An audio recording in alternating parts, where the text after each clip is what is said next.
So this is going to be our home buyers workshop, all the steps you're going to need and all the things you're going to need to know when buying a house this year.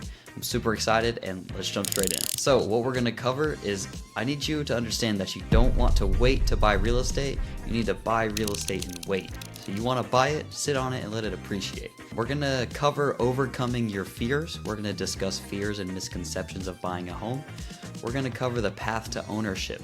We're going to cover the benefits of owning a home, and we're going to cover my commitment to you if you decide to work with me. Common fears before buying a home. Number one is going to be you can't afford to buy a home right now. Until you do the math, do you really know what you can or cannot afford? Are you currently paying rent? You may actually be able to buy a house. It may surprise you how much your rent is compared to how much your mortgage would be. You'll be putting your rent towards paying for your own home and not somebody else's.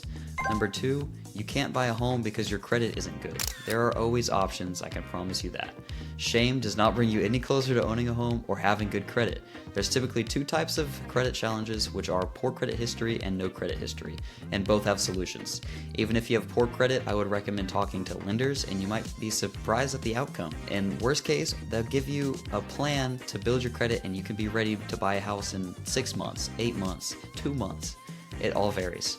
Number three, I do not have 20% saved for the down payment. There are so many down payment options out there. 20% is not the minimum. There are so many loan programs for first-time home buyers with down payments as low as 5%, 3.5%, 0%. I actually had a client recently where we got all the closing costs paid by the seller,